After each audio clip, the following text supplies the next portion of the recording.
Gràcies, vicepresidenta.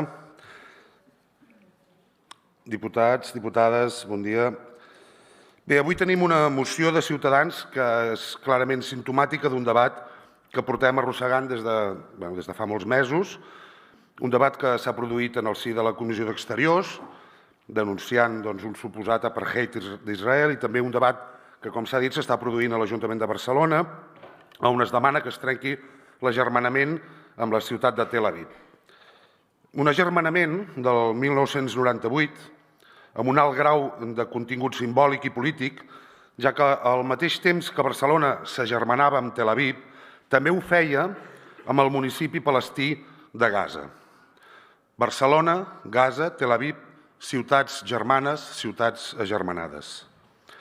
La signatura de l'acord d'amistat i col·laboració entre Barcelona, Gaza i Tel Aviv té el seu origen en la Conferència de Ciutats de la Mediterrània, celebrada l'any 1995, amb Pasqual Maragall d'alcalde, i pretén afavorir els objectius marcats a la Declaració de Barcelona. Avui, encara, a la pàgina web de l'Ajuntament de Barcelona explica tots els antecedents d'aquest agermanament i acaba dient el següent, obro cometes: malgrat les dificultats de dur a terme projectes de diàleg i cooperació entre les tres ciutats, en els moments crítics del conflicte al Pròxim Orient, Barcelona no vol deixar d'estar-hi present afavorint la pau.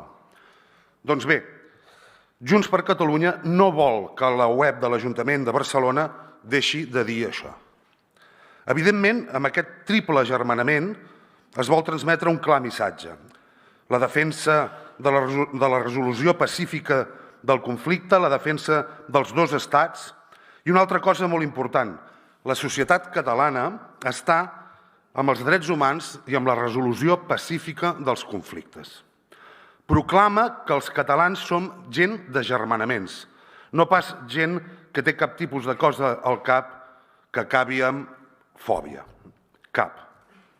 Per aquest motiu, les esmenes de Junts per Catalunya han anat orientades a reforçar la igualtat de tracte i no discriminació, abastant tots els supòsits on es pot produir aquesta mena de discriminacions com l'ètnia, la religió o la nacionalitat. Anant més enllà de la intencionalitat de Ciutadans, que parla només de les institucions catalanes, la condemna ha de ser arreu.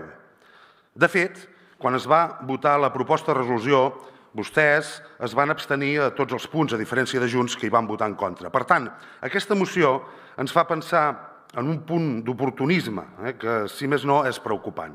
I també les esmenes volen fugir del bloqueig entre comunitats i entitats.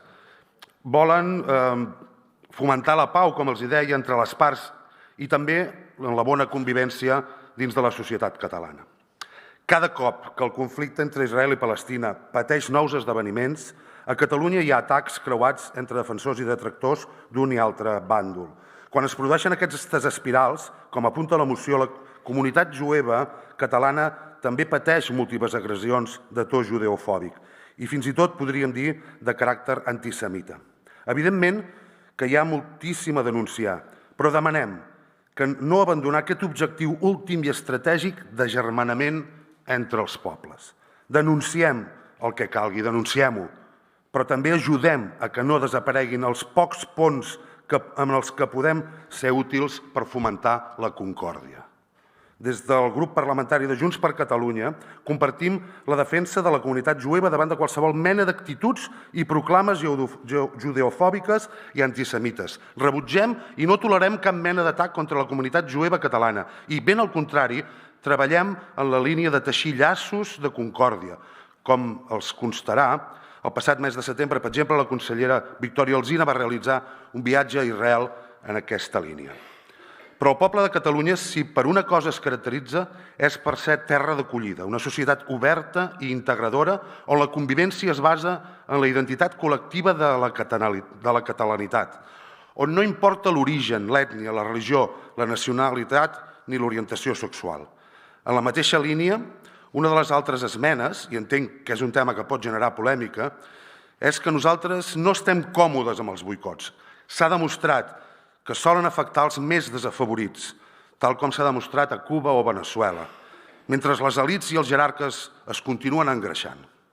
Aquestes mesures han de ser molt excepcionals i quirúrgiques i volem aprofundir-les tal com convingui. Vaig acabant, presidenta. Acabo reiterant que Junts per Catalunya està al costat de la concòrdia, d'establir ponts en comptes de dinamitar-los, sempre defensant la resolució pacífica de qualsevol conflicte i la igualtat de tracte i no discriminació. Estem al costat de la comunitat jueva treballant per aquests objectius i per continuar fent la societat catalana un espai d'acollida i de convivència. Moltes gràcies.